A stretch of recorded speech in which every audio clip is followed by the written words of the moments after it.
Welcome to Alan Skorsky Reports. I'm Alan Skorsky. Question: if you criticize Israel, does that make you anti-Semitic? No, it does not. I, for example, am critical of the high cost of living in Israel. I am critical of Israel's parliamentary system, which gives too much power to the smaller parties needed to form a coalition with the larger parties. I am also critical of the unchecked power that Israel's unelected Supreme Court has. So why am I not anti-Semitic? Because the context of my criticisms are designed to make Israel better and not to delegitimize Israel or weaken Israel to embolden their enemies.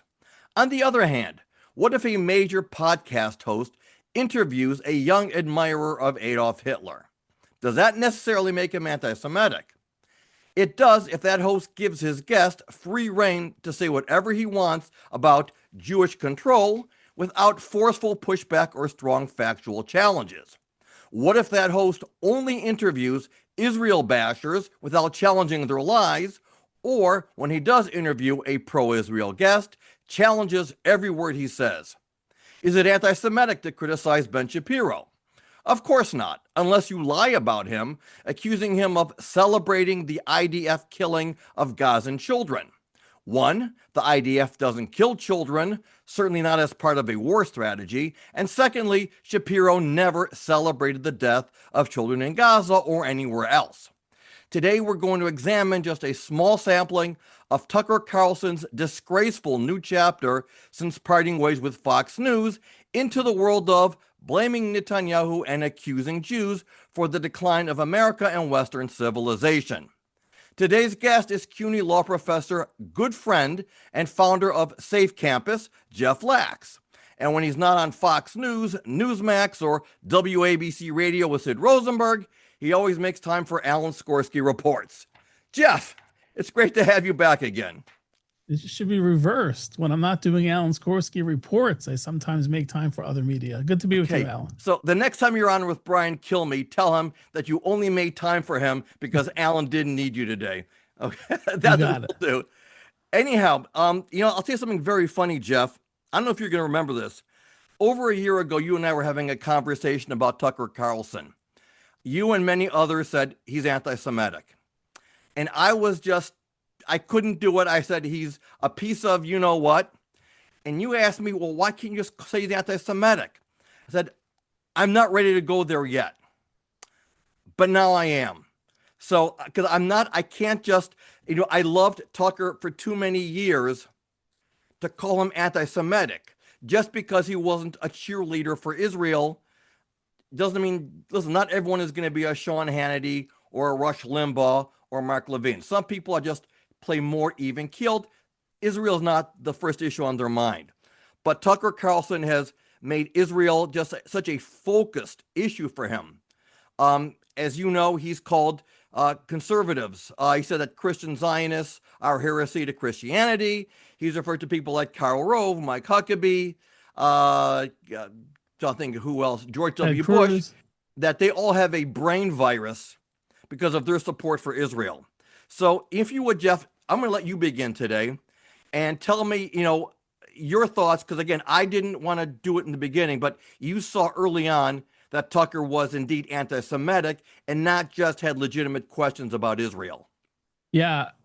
Listen, when you've been in this fight as long as I have, you learn to pick up on the little things earlier on. You really find the nuances. And I had the same discussion with my father, who's just like you in a lot of ways. Really towards the beginning of my starting to notice this is not a coincidence. He didn't just miss this story. He didn't just have this guest on by accident. There's a pattern here. So, because my father was the same as you, he was hesitant also at first, and now he's come full circle just like you have. Part of it is, I think none of us wanted it to be true because of how dangerous it is. And I hope we talk about that today too. Absolutely. The only thing protecting our society right now from falling completely apart is the right, because the left has gone, look at Mamdani, look at all the mayors that are socialist, Marxist, anti-Semites. The only barrier we have saving us right now, just being realistic, are the evangelicals, are the Republicans who have not gone towards the Tucker crowd. If we lose that, we are in enormous trouble. So that's why we don't want to admit it. But the unfortunate problem we have is it's true. He's clearly anti-Semitic. So early on, I saw that he was having Marjorie Taylor Greene on a lot, and when she was clearly crazy. Besides being anti-Semitic, she also wasn't coherent most of the time. She also didn't have her facts straight on so many different issues. She wasn't educated. She never really was qualified to be a congresswoman, but he had her on as a regular guest. I found that weird for someone with the level of intellect, and Tucker does have a very high level of intellect. He had her on that. He had Thomas Massey on a couple of different times. Again, why would you have these extremist fringe Republicans on as regular guests on his Fox shows? And then even when Israel was a major story in the news, I started to notice he's not covering it. He's the only one on Fox not covering it. And so it was all these things over time that built up that one day I just said to my father, you know what? I think he's an anti-Semite. I think he hates Jews. And my father didn't want to buy in. And then Tucker got fired from Fox. And we all know the rest of the story. Little by little, first he started to do little dips with his little Holocaust denier historian who's not a historian, who's never written a history book, by the way, in his life, Darryl Cooper, who claims that Churchill was the villain of World War II, not Adolf Hitler. He dips his foot in the water here and there, and now, then of course, it culminates with Nick Fuentes, and now we're in a very dangerous place. So that's like the summary of how I got here, and I know why some people like you and me were very, very. By the way, I'll tell you a really prominent one, Ambassador Friedman, who I consider a friend. We're friendly, and he, when Tucker first was starting to do this outside of Fox, Ambassador Friedman tweeted out to him a very lengthy, detailed explanation about why he was wrong about something and why he really needs to, revisit the way he's thinking. And I sent a private email to Ambassador Friedman. I said, he's lost. He's lost. There's no point. He's totally lost. So I'm not going to say what the ambassador said back to me because I don't have necessarily the permission to do that. But I knew he was lost. And even David Friedman, the ambassador, as you can now see publicly, has come around to see the truth. So that's been my journey. But I think it's super important that we talk about how do we avoid the disaster that would happen, not just for Jews, for society, if we let this fringe lunatic contingent, Fuentes, Tucker, Marjorie Taylor Greene, Matt Gaetz, who now is a host on OANN somehow. I've written to the executive, the CEO of OANN and have not received a reply. All these people, obviously Candace Owens, and I would actually, I'm at the place now, I'm ready to put Megyn Kelly right there too. Because at this point, for her to condone, she is at this point, when you say Tucker's not an anti-Semite, you are condoning what he's doing. I have to put her there now too. See, it's funny because every character you named, they're all very different. To me, Candace Owens, her oxygen is being called anti-Semitic. I think she loves it. Tucker Carlson plays because he's very calm, his demeanor. I'm not anti-Semitic, and if I was, I would say it. And I'm going to get to that also because he said that in one of his videos. He says, I'm not anti-Semitic. He says, I think it's wrong to, hate a whole group because of how they were born. And so just to answer that, he says that if he was anti-Semitic, he would just say he was. And I said, you know what? No, you wouldn't. Because if you were, then Heritage Foundation, you'd be cut off. Kevin Roberts stuck up for you, thinking that you only have a difference of opinion, not that you're anti-Semitic. And Turning Point USA, whatever the direction they're going in now, you admit you're anti-Semitic, you're done. So no, you wouldn't admit it. Alan, how many times in your life have you had to say, I'm not anti-Semitic? Yeah. And how many times has he had to say it? But, the thing is that he almost takes offense. Like, how can you say it about me? Because a few weeks ago, I interviewed Lori Cardozo-Moore. She's a leading Christian Zionist. And she said that that Tucker had actually called her. And he was upset that she called him anti-Semitic. And this was after he had interviewed this pastor, Munther Isaac, somewhere in the Middle East, I think in Israel. and he's got some type of crazy ass church where he accuses Israel of all kinds of things that are not true, and she just ripped them both a new one. But I want to go. I want to try and take a few different things that Tucker has said, because there's so many videos that kind of prove where he's coming from and why he's so full of crap. And one thing that bothers me more than anything else, you don't have to love Jews. You don't have to love Israel. This is America. But I hate people who are intellectually dishonest and intellectually disingenuous. And Tucker Carlson has exposed himself of being both. So here's one thing, because he says that he tells the truth. He said that Charlie Kirk died for telling the truth, just like Jesus did. And Tucker says, and that might happen to me also. I'm thinking, you're not even close to either one of them. But let's go with a text on Ben Shapiro. First, he accused Ben of celebrating the deaths of kids in Gaza. Now, there's this podcast called Chicks on the Right. And they were having this whole discussion about Tucker, about how they hate his grating laugh and how he does these mock voices as an impersonation and then puts words in the mouths of people that were never said. So, for example, they played a video of him talking about Nick Fuentes. So Nick Fuentes was a freshman in college in this video, according to Tucker, and he's saying that, why does Israel control Congress? And then Tucker goes into, and Ben Shapiro was talking in his command center. He must be destroyed. Again, this mock voice. And again, accusing Ben Shapiro of saying he must be destroyed and he must be canceled. Ben Shapiro never said either of those things. So that's a lie. 2 years ago, Tucker said that Ben Shapiro doesn't care about America at all, only cares about Israel. Last year, on the Rubin Report, Dave Rubin put out a video of Tucker saying that the reason he hated Ben Shapiro was because Tucker has kids who are draft eligible, and that Ben Shapiro was being very careless and reckless, supporting nuclear war in the Middle East and sending troops to the Middle East. And therefore, he is endangering his kids, and therefore it's legit to say that Ben Shapiro is reckless, and it's okay to say that I despise him and he's my enemy because he wants my kids to die. Now, last month, Megyn Kelly had interviewed Ben Shapiro, he interviewed Tucker Carlson, and this is what he said. He said, I'm not against Ben Shapiro. I don't consider him the world's greatest force of evil at all. I don't feel that way at all. I don't actually ever think about him. So here's a guy who has made, just the last 2 years, attack Ben Shapiro and Mark Levin. Now, again, in my opinion, he attacks them because they're two very high-profile Jewish conservatives. So he doesn't have to attack the Jews. If he attacks them and brings them down, then it kind of will trickle down and delegitimize all of us. That's my assessment of why he attacks them and why he lies so much about the things said about Ben Shapiro.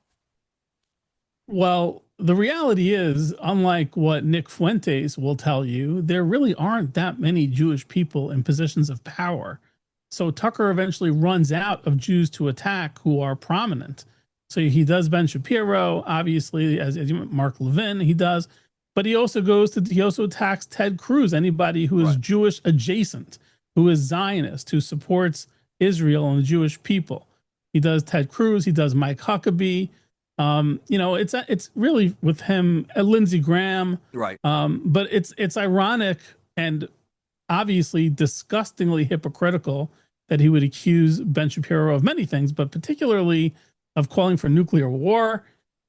Because Tucker actually, in his interview with Ted Cruz, called for nuclear war against Iran when Ted Cruz said that Iran had put out a hit, which has now been confirmed. Correct. By intelligence agencies have confirmed that there were hits put out on the president's life by Iran.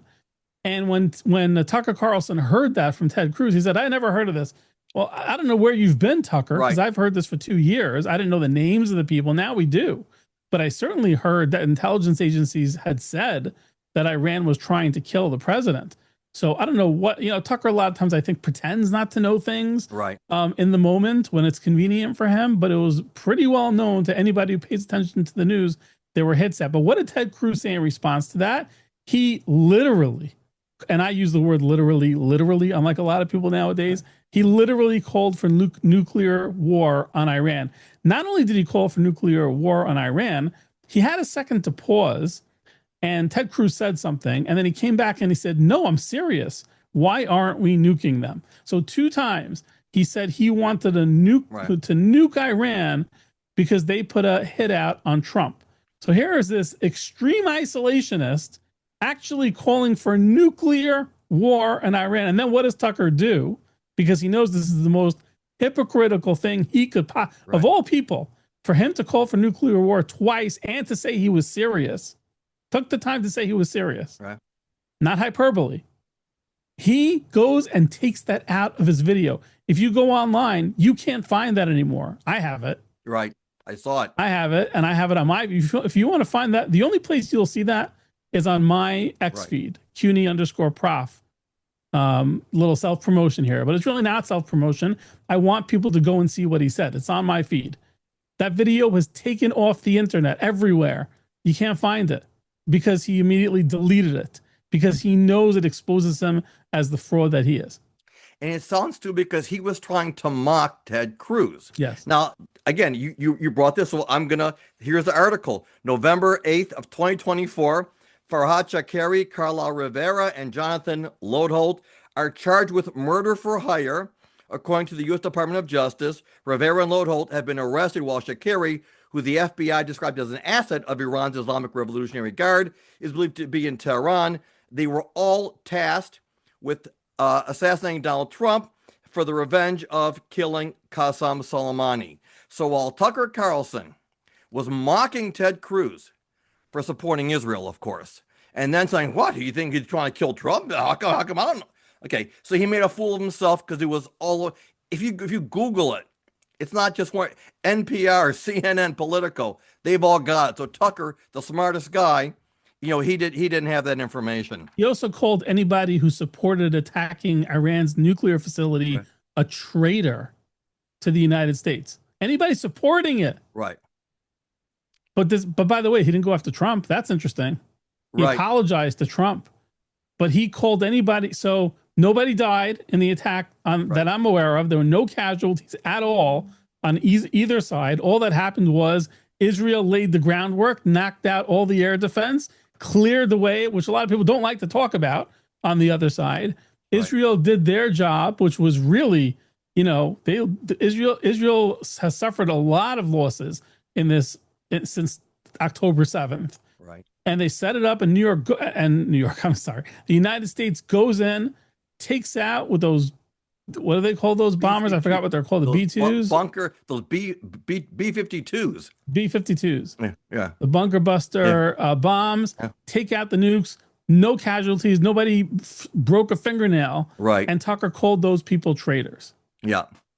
So, okay, exactly. So again, it goes to his intellectual dishonesty and disingenuousness. So now this goes back to Tucker being anti-Semitic, because as I said before, that you can criticize Israel, but if your criticism is to delegitimize Israel, to weaken them, embolden their enemies, that's anti-Semitism, and that's no longer criticism. So here's what Tucker said about Bibi Netanyahu, because Bibi always reminds us that their war against Iran, they are leading the war to save Western civilization. Tucker says no, that Bibi is the enemy of Western civilization. He says that Netanyahu has said out loud that we're fighting these people because of how they were born, because of their inherent evil. So he said that Netanyahu said that we're killing Palestinians, not because they're terrorists, not because they're Hamas, but because they were born Palestinian. Palestinians have, I guess, evil blood. So now he's casting an aspersion that this is how the IDF and this is how Israel operates, that it's okay to kill Palestinians because they are born with an evil gene, and this makes them supremacists. And this is exactly what Nick Fuentes has said. He says, in Israel, those are their values. They're saying anyone who opposes the Jewish state, they're all guilty. That's Palestinian, supports Hamas, they're all guilty. We're going to kill them all. So this is where Tucker and Nick Fuentes almost are identical in their verbiage in trying to say that Israel has this supremacist, like Nazi supremacy, that their race is better. And Tucker's gone as far as to say that Zionism is the same as DEI. It's a race-based ideology that says it's okay to kill your enemies because of how they were born. All right, a lot to unpack there. I want to start with the last thing you said. I apologize for that. Yeah, I'm not going to get to all of it probably. I want to start with the most important thing I think you said, which is the last thing, which is his disgusting, I mean, this is a directly anti-Semitic trope to say that Zionism is, what was the word he used? Is racism? He called it racism? Zionism is like DEI, that's race-based, it's supremacy, that it justifies Israel's right to kill Palestinians because they are born of their bloodline. Okay, so let's cut right to the chase with this. He's saying Zionism is racism, period. That's what he's saying. And worse than that, tying it to genocide and all these horrible, horrifically false tropes. But he doesn't, he lies about what Zionism is. Zionism, of course, has nothing to do with any of that, has nothing to do with the color of your skin, your identity. It has nothing to do with those things. And he will not have somebody on his show who will talk about what Zionism actually is, because he knows what he's saying is not true. What I've been saying, and I think a lot of people, even on our side, Alan, don't really understand, believe it or not, even Zionists, what Zionism really is. Zionism didn't start with Theodor Herzl. In fact, I think Theodor Herzl's version of Zionism was probably one of the worst things that ever happened to Zionism, because it made it something political, which it never has been for thousands of years before that. Zionism didn't start in the 1900s or the late 1800s with Theodor Herzl. It started thousands of years ago with Abraham and a discussion with God about the land of Israel, about the promise of the land of Israel that God made to Abraham. So you're talking about thousands of years of history of Zionism. Zionism, I always tell people, is about the land. That has nothing to do with the government. It doesn't matter whether Sharon's the prime minister or Barak or Netanyahu. It doesn't matter even if the Palestinians control the government in that land. For Jewish people, all Zionism means is the land. Tucker is desperately trying to tie that to the Israeli government. One thing has nothing to do with the other. Like you said in the beginning, you've criticized the Israeli government many times. So have I, by the way. I think they're way too socialist of a country. I wish they would go more capitalist. Try building a house in Israel. I've talked to friends who tried to do that. The red tape, the bureaucracy is horrible. I criticize Israel in that way all the time, and in other ways too. But Zionism has nothing to do with the government. People who are Zionists believe the land itself is holy, which is a religious belief or an ethnicity protection in the United States. Nothing to do with the government. So everything he's saying is a pure lie. That is not what Zionism is. Zionism is not Theodor Herzl. Zionism is not Jabotinsky. Zionism is not political. Zionism is not DEI. And Zionism is not based on your race, how you look, or how you identify. It is based singly on a belief that Jewish people have that we are literally the indigenous people to the land of Israel, and a biblical verse that ties us to that goes further back than anything else that happened after that. Right. Now, it's funny, you mentioned earlier about guests who he interviews. Notice he's never interviewed Victor Davis Hanson, who he used to have all the time on Fox News.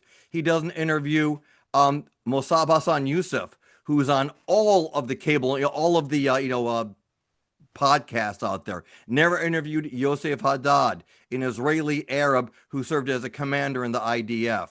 He only interviews Israel bashers, and that in itself is extremely, very, very telling.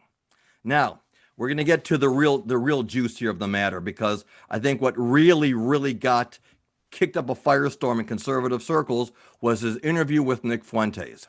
So, Tucker put out a 13-minute video. I'm not going to read 13 minutes of it, but whatever I'm going to read to you, I'm quoting verbatim. Okay? So here's what Tucker said. The subject was, why are young men listening to Nick Fuentes? Tucker says a lot of young, mostly white men listen to Nick Fuentes. And then he goes in his mock voice, they're Nazis too. But they're not Nazis by and large, Tucker says. So why are they listening to him? So he goes on to say that by attacking Fuentes, by calling him a Nazi, that's just an ad hominem attack, like they do to Donald Trump. And Trump won because they kept calling him a Nazi, because the FBI raided his house in Mar-a-Lago. And so the more they piled on, the more his supporters became entrenched. And somehow, according to Tucker, this is what he says in his video, by calling Fuentes a Nazi, you're only making him stronger. It's an ad hominem. No, Tucker, he says he's a Nazi. He says he's a Hitler lover. So calling him a Nazi is not an ad hominem attack. And now, Stalin. Loves Stalin too. Yeah, exactly.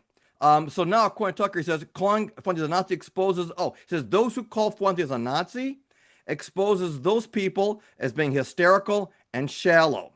And then he goes on to say it's immoral to dismiss the concerns of your countrymen as being beneath consideration. Tucker does his voice again.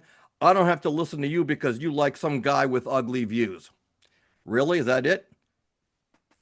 Fuentes is a guy who has ugly views? No, he's a Nazi supporter. But it doesn't mean, according to Tucker, that everything Fuentes says is wrong. Okay? Well, duh. I mean, everybody says something that's right, even the most evil people in the world.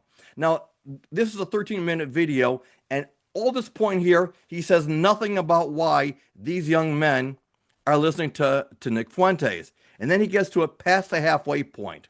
And here's where he goes, is Tucker has no, he then goes on to play video clips of Joe Biden, Eric Dyson from MSNBC, Jasmine Crockett, Don Lemon, who he refers to as a leading anchor on CNN, all saying that white people, are the problem in this country. So these kids hear that they're terrible because they're white, and that's why they're listening to Nick Fuentes.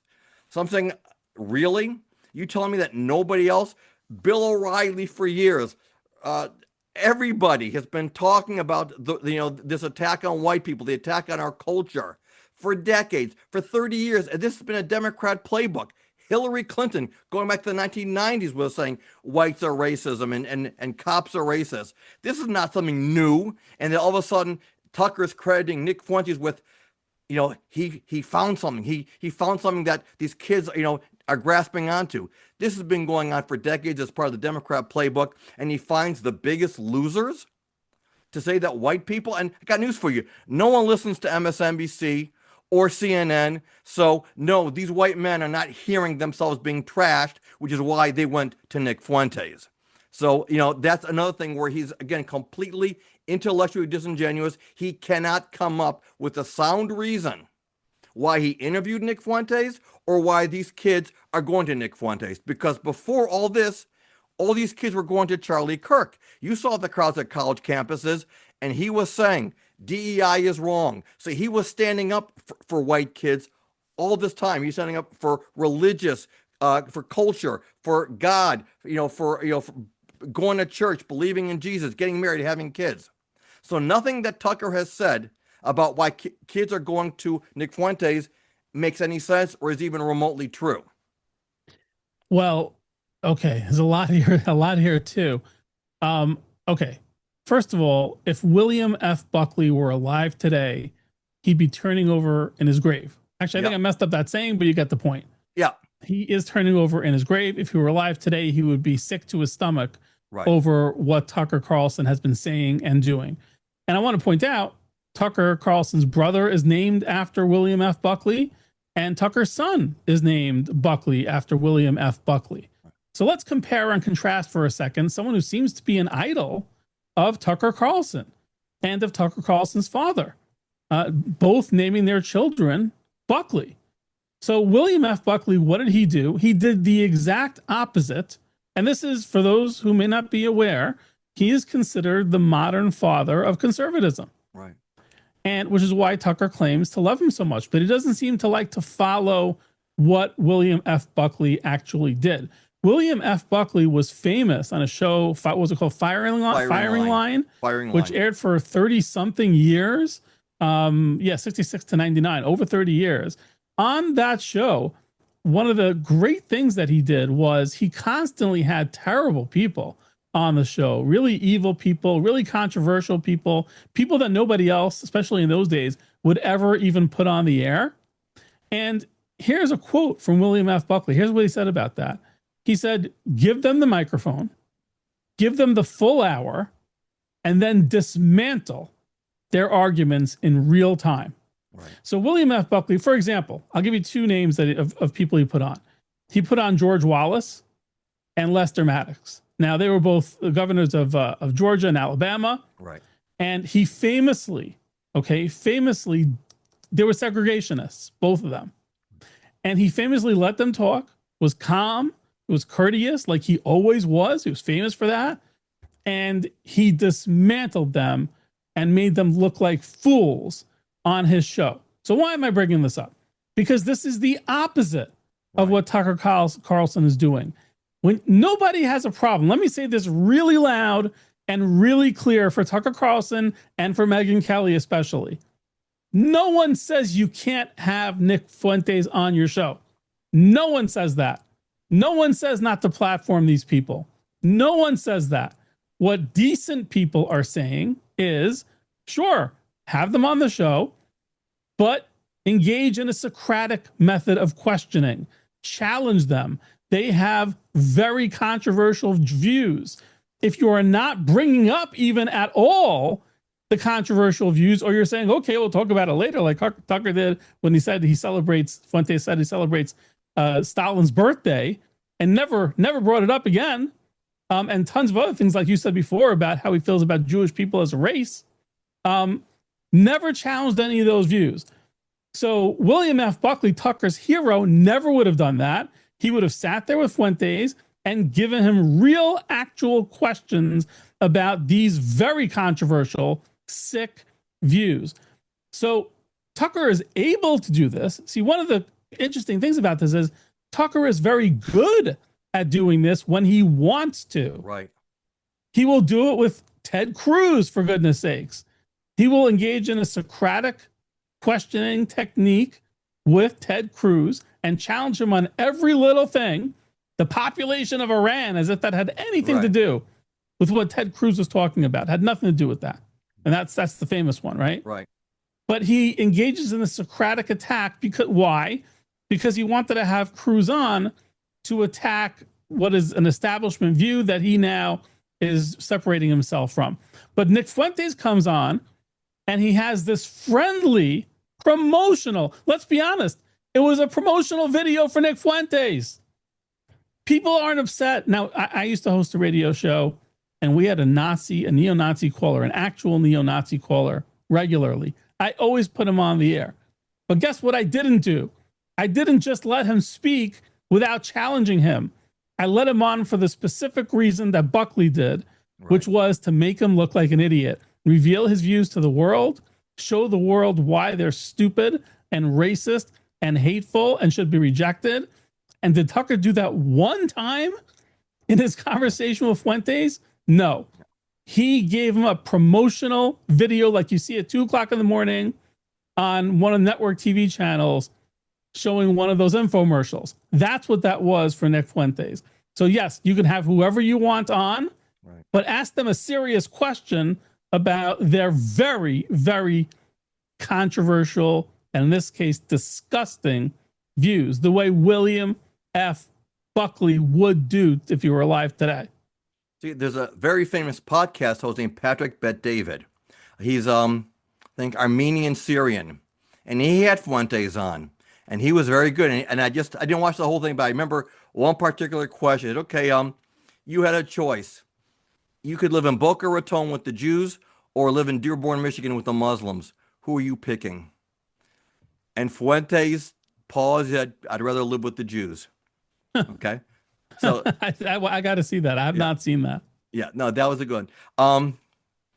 You know, and you also mentioned again with the Buck, I said, you know, if Rush Limbaugh were alive today, he would be ripping into Tucker Carlson because he was as staunch a supporter of Israel. He was a staunch supporter of Bibi Netanyahu. Well, now, Tucker made the decision not to engage in Socratic questioning Right. of Nick Fuentes. I ask you, Alan, why? Why did he made that decision, right? Yep. He made that decision before the interview was conducted. That decision was made. It's very obvious. Why? So here's the funny thing. I've watched a number of interviews, a number of videos following it, and he goes, of course it's anti-Semitism, and of course anti-Semitism is wrong, and I disagree with that. But he does, like, again, like now he's trying to cleanse himself because he knows he got, there was the backlash he can't even justify in his own mind anymore. But he passes off anti-Semitism as something I disagree with. So here was the last one of the last paragraph in that video that I talked about why young men listen to Nick Fuentes. Is the people lecturing Fuentes viewers, because now he's talking about the people who watch and listen to Nick Fuentes. The people lecturing Fuentes viewers for something that is wrong. Hating all Jews is wrong. Totally wrong. Those people, according to Tucker Carlson, don't have the moral authority to make the case because they have been engaging in this in public and in private for the entire lifetime of Nick Fuentes viewers. I don't even know what the hell that even means. He's saying that he's incoherent when he has no. You're saying that the defense. people who are criticizing the viewers for listening to an anti-Semite can't do it because I listened to it 3 times. It made no sense. It was trying to say almost, you can't criticize them for being anti-Semitic because you were engaged in a different type of bigotry. It didn't make any sense at all. And it made me think a little bit of when he called out Bill Ackman, because he said that Mamdani, in the beginning, he didn't have any issues with Mamdani's anti-Semitism. He even said it. He said, I don't think he's anti-Semitic. Where Tucker lost his you-know-what was when Mamdani said he was going to tax, I think, the richer neighborhoods. And Tucker said he's going to tax white people. I don't think that Mamdani ever said that. Maybe that's what Tucker interpreted. He said, because you, Bill Ackman, and by extension, you Jews, didn't care when he's going to tax white people. Don't ask me to care if you think he's anti-Semitic. Again, first of all, it's BS because many of us, you, I, others, we've been attacking him for being a cop hater, for being anti-capitalist, for being anti-Semitic, for, destroying New York City. So this nonsense that we only cared about Mamdani because he was anti-Semitic and nothing else, again, that's a lie. And again, it's a libel against the Jewish community, trying to say that we only care when it's our gore being oxed, or our ox being gored. I'm sorry. Yeah, and that in and of itself is a classic blood libel. Right. And it really is also goes back to the dual loyalty trope against Jews, which has existed since the beginning of time. That Jews were never considered. Pretty much every country in the world has at some point said that Jewish people are not citizens of this country. They're citizens. They come from someplace else. Right. Damn right we do. It's called Israel. That's where we come from, Judea. Right. That's the one thing they got right. We do come from someplace else. That is true. But we've been exiled from some point everywhere in the world, and it seems like we're on the verge, sadly, of that in America too. Like I said, once this wall drops, once the current, establishment Republican Party falls to the Tucker side of things, we're in big trouble. And that's why it's time to really call Megyn Kelly to account. She has a huge voice. She's very smart. She has a huge following. And I really am very close to calling her an anti-Semite. Have I already called her? Maybe I did call her an anti-Semite already.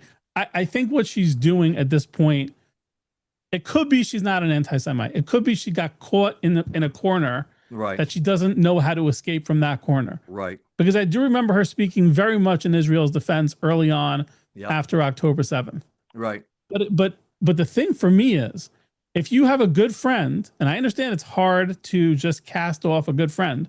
If you're friends with Tucker and he's a good friend of yours, and he does something evil and vile and disgusting and keeps doing it over and over and over again, which he is absolutely doing, having Holocaust deniers on, Nick Fuentes, to me, that was the real tipping point, Nick Fuentes, right? Right. If you're Megyn Kelly and you have an intellectual honesty and you have any amount of modicum of self-respect for yourself, and if you are a critical thinker, which I think at her core, she considers herself to be, you don't reevaluate your own morals. You reevaluate your friendship with a person who's violating those morals. So to me, at that point, there's no difference whether she's actually anti-Semitic or is going to stick with Tucker like the Titanic till the bitter end. It's the same result. You are causing the same problem to Jewish people and all people. We all know it just starts with the Jews. New York's going to find that out very soon because it's going to affect what his hate is going to affect everybody. That recent event at City College, there were more Christians where there was an imam who said, leave, there's a Zionist here. Right. There were more Christians in that room than Jews. So Christians were more actually victims than Jewish people were. And that's coming more and more. That's not going to slow down. That's going to speed up. Right. So Megyn Kelly has to really look in the mirror. And I don't know how she looks in the mirror at night and goes to sleep at night, because she is pushing now effectively Tucker's agenda. The real question is, what the hell is Tucker's agenda? Like, Alan, what is he really trying? Does he want the Republican Party to split in half and be permanent minority in this country? Because that's the only thing that it looks like he's trying to accomplish, because that's what's going to happen if he causes this rift, because he's not getting rid of all the amazing evangelical Christians in the country. He's not getting rid of them. He must know that. He must know he's not going to have a total victory here. The only thing he can do is ruin the conservative movement and the Republican Party. He could do that. Right. So what is he? Why is he doing this? Does he want to hand the country over to what he is a sworn enemy of, which is leftism, socialism, communism? Like, what is he doing? What do you think, Alan? You know what? I wish there's sometimes you think, did somebody step into something and they don't have an RM, they don't know how to get out of it. But that doesn't seem to be his case at all. There's something that's gnawing at him, and he does have this sick obsession with Israel. For a guy who wants to be an isolationist, he seems to care an awful lot about what Israel is doing. He's accused Israel of genocide. And again, why, if you don't care about the Middle East, as you say you don't, and that's fine, why do you constantly interview people? He just interviewed Georgia Galloway, who's one of the most anti-Semitic members of the British Parliament. He's interviewed the most anti-Semitic people from Bethlehem, or from Judea and Samaria, or, whatever, Ramallah. Why would a guy like him care so much about a subject where he says he's got no interest and it's got no bearing on us? I don't get it. See, Nick Fuentes, I get. He's a white supremacist. I get him. Tucker Carlson, I can't explain him. Very hard to explain. And, it's interesting. So a lot of people were on our side were angry at Matt Walsh, and we were discussing this before we went on the air today. Matt Walsh, I believe it was pretty quickly after his interview with Tucker, put out it didn't have to do with Tucker, but I think it was really a jab at Tucker. Right. He said that people who are obsessed with Israel, we know that Matt Walsh is basically an isolationist. Right. But not to the extreme that Tucker is. And he said the issue is, you can be against sending off your kids to war, and you can be someone who is America first and always considers, our country above other countries. But the problem is, if you are obsessed with Israel, if you're talking about it every day, then how are you America first? Then you're obsessed with something that doesn't really make any sense. And I think that was a real jab at Tucker. You could say Walsh was doing a little bit of cleanup for what came I saw off that tweet, but I thought he was doing because every time he put something out, people would make comments on his feed. Yeah. Does that include Israel, whatever his comment was? Right. So I think he was responding to everyone saying, what? Screw off. You guys are all obsessed with Israel. I'm not targeting Israel. I'm an isolationist, and I'm not an isolationist because of Israel. I'm just an isolationist, period. And I think that he was just ripping on all of them collectively. It could be, but it works on Tucker too. I mean, all Tucker's talking about is Israel. Yeah. And by the way, Tucker clearly has crossed the line, because having on a Holocaust denier, someone who said that Churchill was the villain, not Hitler, what does that have to do with Israel? Nothing. And it goes a step further. He recently, Kevin Roberts basically killed the Heritage Foundation by sticking up for Tucker. And recently, I may have been a week ago, Tucker said about Kevin Roberts, he let the Heritage go. He basically accused him of being weak and letting the Heritage just go down the tubes. And this is after Kevin Roberts, stood up for Tucker Carlson. Defended him, and Tucker stabbed him in the back. But this is how Tucker is, though. He's got, he wants loyalty for his, grave sins.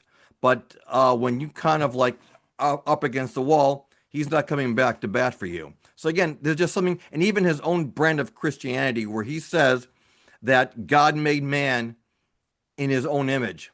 Well, that comes from Genesis. It comes from the Old Testament. And he's saying that that's a Christian principle. No, that came from us. Okay. The 10 Commandments came from the Jews. It's not a Christian principle. Yes, you adopted it as part of the Old Testament, New Testament, but he's now saying the things that are part of Judaism, that those are Christian principles as well. So he doesn't even know his own Christianity. And he's aligning himself with Ilhan Omar, Rashida Tlaib, right, Mamdani, all these people. I mean, all these people, renowned anti-Semites, and Marjorie Taylor Greene. And it's, it's the old adage, it's the horseshoe theory, right? The far left eventually meets the far right. Yep. But here's the problem. If this is the far left right over here, well, I'm using my right hand, but right. if this is the far left, okay, this is my left hand. The problem is everyone in the middle, everyone at the bottom of the horseshoe theory, you hope that they're not gripping on to one of the sides. Right. But the problem is the so-called moderates on the far left are allowing this to happen, these crazy people. The far right, until now, this side of the horseshoe has rejected it. But now Tucker is taking slithers away from that. And the deeper that gets, the more trouble our country is in. Exactly. Listen, I don't know what's going to happen in 3 years from now. Donald Trump will not be president anymore. I don't know what comes next. I am scared. I don't know. J.D. Vance, I think he's a great wingman for the president, but he was disappointing at the Turning Point USA when those kids were asking him questions that were slam dunks for him that he kind of let pass that had anti-Semitic underpinnings. So I don't know what happens. I'll tell you what happens. It's not going to be a Republican. If we continue down this road, there is no way, zero, because the Democrats will always stick together. Right. It doesn't matter if it's AOC who's the head of the ticket. They will go behind. You think Schumer won't support AOC to save his behind? Right. Of course he will. Right. Every Democrat will. The Democrats have this Democratic Party today. I wouldn't have said this 10 years ago, 15 years ago. The Democratic Party today has become just about survival. They don't have any principles. They really don't. Right. Because if they did, they would stand up the way Ted Cruz is doing, the way Mike Huckabee is doing, the way Lindsey Graham has done. They would stand up to the Tuckers, which is equal to the Rashidas and the Ilhans. The Democrats, when have they ever done that? They've never stood up to the extremists in their own party. So they're going to stick together. They're going to have this huge voting block, and they're going to take over the country permanently if Tucker succeeds in doing this. And I think we need to focus on how to stop it so that that doesn't happen. Right. Jeff, I thank you so much for joining me tonight. There's so much we could have talked about. There are definitely problems in our camp. And I'm proud, at least, that we have people who are not afraid to call it out and that we don't hide it the way the left does or make excuses for it. We know that we've got problems and we're trying to confront it. So I'm grateful for people like you and Jonathan Tobin and other conservatives who said that we're not going to put up with it in our party. Yeah, and same to you, my friend. And we got to figure out a way how to. I never thought I'd be fighting from this side. Yeah. Right. I've sworn myself. I knew anti-Semitism existed on the right, but I honestly didn't think it was as big of a block as it turned out to be. Yeah. And so this battle is going into grounds that is so wide and so broad and so scary that you're right. We need to keep exposing it and listen, keep fighting the fight. We may not win it in our generation, in our lifetimes, but we got to at least set the model and set it in motion, because otherwise we are done. Jeff, God bless. Thank you so much for joining us today. Thank you, Alan.